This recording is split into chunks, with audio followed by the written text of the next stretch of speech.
नमस्कार, मैं हूं गीता ठाकुर। आप देख रहे हैं नेशन स्पीक्स।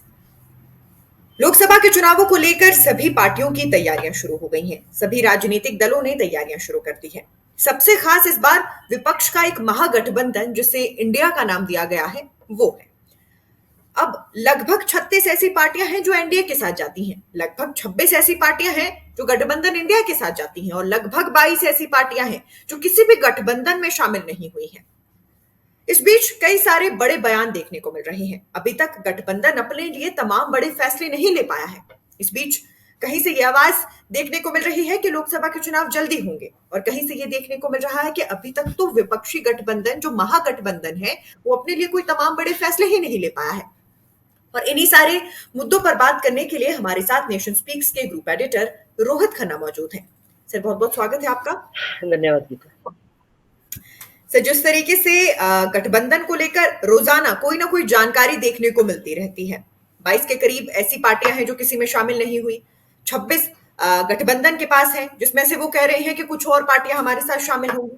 इस बीच एक बड़ा बयान देखने को मिला है। सबसे पहले मैं चाहूंगी ये बड़ा बयान आप हमारी जनता के सामने रखें। जी बिल्कुल, कल बड़े दिलचस्प तरीके से नीतीश कुमार ने जो ये बात रखी है कि वो कन्वीनर बनने के इच्छुक नहीं हैं इंडिया गठबंधन के। उनका काम तो सिर्फ सबको इकट्ठे करना है। अब ये एक बयान है। राजनीति में कोई यहाँ पे पूजा पाठ करने के लिए नहीं है। कोई यहाँ पर बहुत बड़ा त्यागी बन के रहने के लिए नहीं है।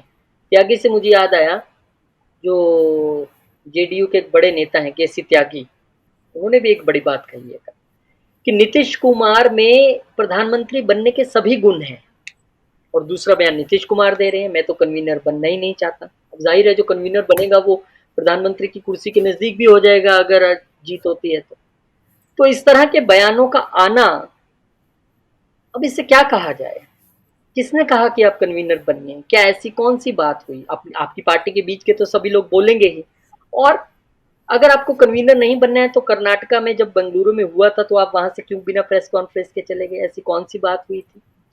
अब आप कन्वीनर नहीं तो फिर कौन कन्वीनर बनेगा? ममता बनर्जी मुख्यमंत्री हैं, शरद पवार अपनी पार्टी के अध्यक्ष हैं और वहां से उद्धव ठाकरे कहते हैं कि जो एक अपनी पार्टी का प्रमुख हो या अपनी स्टेट में प्रमुख हो उसको कन्वीनर नहीं बनना चाहिए। तो फिर कौन सा नाम रह गया? तो ये बातें अभी कहना, मुझे लगता है कि बस अपना ये सेल्फ बात है कि हाँ मैं नहीं बनना चाहता। भाई अगर आपको बना दिया गया या आपको बोला गया तो आप मना कर देंगे क्या?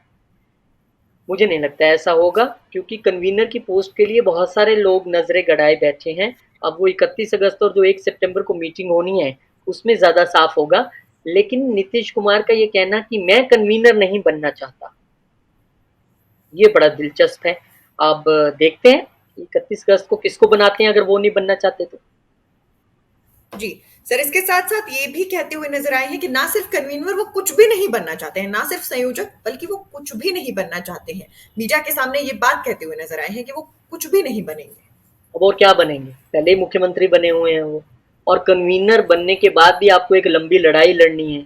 उसके बाद आपको चुनाव जीतना है, गठबंधन को पूरा समर्थन लेके आना है, फिर तो आप कुछ बनने के बारे में सोचेंगे। उनको पता है आज है ही कुछ नहीं है, आज तो एक पोस्ट है कन्वीनर की, संयोजक। अब उसके लिए भी इतने सारे चेहरे आगे हैं। मैं खुद से बोलूं इससे अच्छा तो सभी प्रपोज करें। सबके ये मन में यही होता है कि मेरा नाम प्रपोज। और इस बीच लालू प्रसाद यादव ने क्या कहा कि नीतीश कुमार की जगह और भी बहुत सारे लोग हैं, और उनमें उन्होंने शरद पवार का, ममता बनर्जी का नाम लिया, राहुल गांधी का नाम लिया। हालांकि अरविंद केजरीवाल का नाम लिया कि नहीं लिया मुझे पता नहीं, लेकिन ये 3 नाम उन्होंने प्रमुखता से लिए हैं। अब लालू प्रसाद यादव की पार्टी ही नीतीश कुमार के साथ गठबंधन में बिहार में सरकार में भी है और वही कह रहे हैं कि जरूर, हालांकि होना तो ये चाहिए वो कहें कि हाँ भाई यही होंगे कन्वीनर। हर बंदा यही चाहेगा कि मेरे जो सबसे नजदीकी बंदा है, मेरी स्टेट का बंदा है, वो कन्वीनर बने ताकि उसके पास सारी जो पावर रहे। और वो उल्टा कह रहे हैं कि और भी बहुत सारे चेहरे हैं। तो मुझे लगता है अपने आप में विरोधाभास भी है, अपने आप में इच्छाएं भी हैं जो व्यक्त होती भी हैं, नहीं भी होती हैं। कई बार ये कहना भी पड़ता है कि मैं नहीं बनना चाहता। अब सबको इकट्ठा करना, हो गए सब इकट्ठे, चुनाव भी लड़ लिए, बस आपका पर्पस सॉल्व है? सॉल्व नहीं। पर्पस सॉल्व कब होता है? जब आप जिस काम के लिए इकट्ठे हुए हैं वो कर सके। तो उसके लिए अब वो काम हो गया तो फिर वो सबसे बड़ी पोस्ट की बात आ जाएगी। तो मुझे लगता है कि इस बयान को सिर्फ आप अभी एक बयान के तौर पे ही देखें और 2 दिन का इंतज़ार करें। मुझे लगता है 1 सितंबर तक काफ़ी हद तक ये तय होने की संभावना है कि कन्वीनर कौन होगा। जी। सर, इसके साथ-साथ जैसा कि आपने कहा कि एक बड़ा बयान ये भी देखने को मिला था, केसी त्यागी कह रहे हैं कि वो प्रधानमंत्री यानी नीतीश कुमार प्रधानमंत्री बनने के लायक भी हैं, अच्छे प्रधानमंत्री बन सकते हैं। सर, यहाँ पर एक चीज़ जो गौर करने वाली है कि क्या नीतीश कुमार भी यही सोच रहे हैं कि अगर वो कन्वीनर बन जाते हैं, संयोजक बन जाते हैं, तो बाद में पीएम पोजीशन मुश्किल हो सकती है? क्योंकि इसके साथ-साथ इससे पहले कांग्रेस के नेता पीएल पुनिया ने पिछले हफ्ते ये भी कहा था कि जब विपक्षी गठबंधन जीत जाएगा, उसके बाद हम पीएम का नाम डिसाइड करेंगे। यानी पहले तो गठबंधन पीएम का नाम डिसाइड ही नहीं करने वाला है। तो क्या गीता, ये भी एक बात है क्या? जी। एक बात बताइए आप, हम तो किसी पार्टी से नहीं है, हम तो आकलन कर सकते हैं। और आकलन ये है कि विपक्ष की मजबूरी ये भी है कि उनके पास ऐसा चेहरा भी तो हो। अब देखिए, प्रधानमंत्री नरेंद्र मोदी गुजरात के सीएम थे, वो गुजरात से आते हैं। लेकिन जब उन्हें प्रधानमंत्री के लिए प्रोजेक्ट किया गया बीजेपी की तरफ से, तो वो चुनाव कहाँ से लड़े? वाराणसी से, यूपी में जाकर, और वहां से जीते भी वो। तो आपके पास ऐसा चेहरा तो हो। क्या नीतीश कुमार तैयार है बिहार से बाहर जाके चुनाव लड़ने के लिए? अगर कन्वीनर बन जाते हैं, अगर प्रधानमंत्री का चेहरा हो गए, क्या ममता बनर्जी चुनाव लड़ने के लिए तैयार है बंगाल से बाहर जाकर?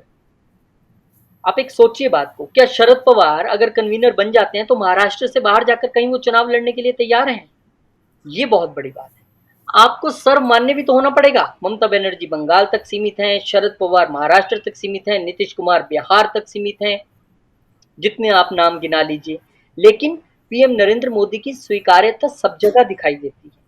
वो देश में कहीं भी जाते हैं। आप देखिए, बीजेपी की सबसे ज़्यादा सरकारें हैं, पूरी स्टेट्स की अगर बात करें तो बीजेपी की सबसे ज़्यादा हैं।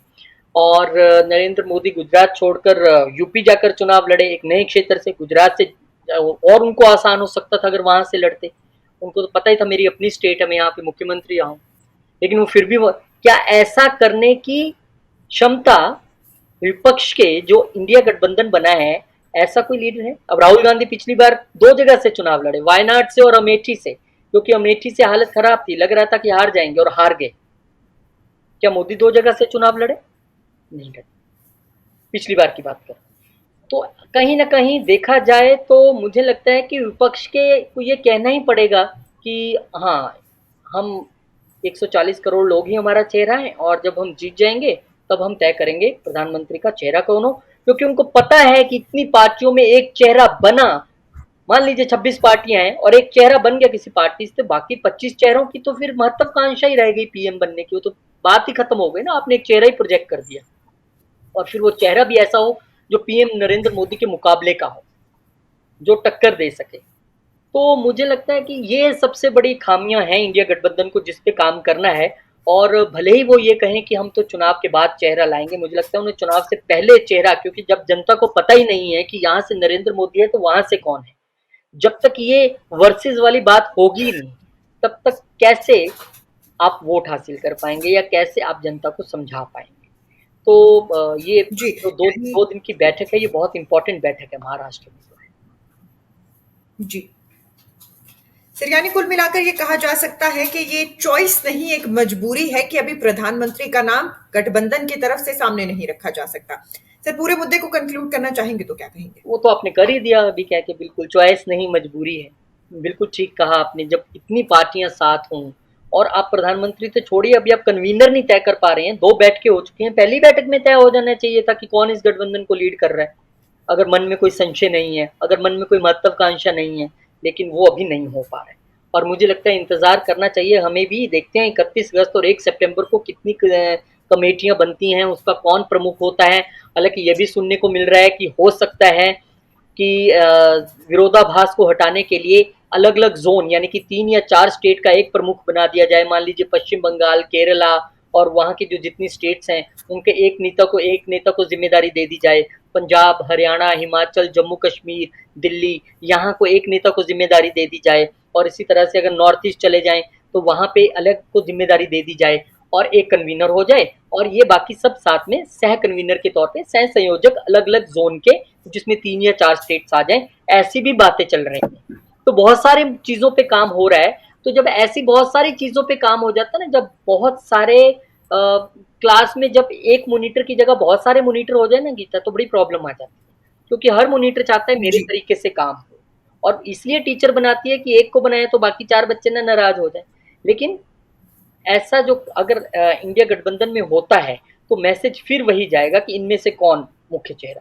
तो अभी ये सब चर्चाएँ हैं, अब देखते हैं इन चर्चाओं को कितना मूल रूप मिलता है। 31 और 1 सितंबर की बैठक बहुत अहम है, इसमें कौन क्या कहता है, कौन कन्वीनर बन के सामने आता है, कितनी चीज़ें और तय हो पाती हैं, और सबसे बड़ी बात, जिस सबके लिए गठबंधन बना है, कि एक सीट, एक पार्टी मतलब कि एक ही सीट पे एक ही वहाँ पे लड़ेगा और बाकी सब सपोर्ट करेंगे, उस पे कितनी सहमति बनती है, इसके बावजूद कि पंजाब और दिल्ली में कांग्रेस के अंदर से ही विरोधाभास है इस चीज को लेके। तो जी इंतजार करते हैं बस 2 दिन और। जी 2 दिन का इंतजार है और 2 दिन के बाद ये पता चलेगा कि आखिर कौन संयोजक होगा और कैसे पूरी प्रोसेस आगे बढ़ेगी। बहुत बहुत शुक्रिया सर इस चर्चा का हिस्सा बनने के लिए। और अभी इंतजार 2 दिन का है, 2 दिन के बाद क्या कुछ होता है, सारे अपडेट्स लेकर नेशन स्पीक्स हाजिर होता रहेगा। नेशन स्पीक्स के यूट्यूब चैनल को लाइक, सब्सक्राइब और शेयर करना ना भूलें।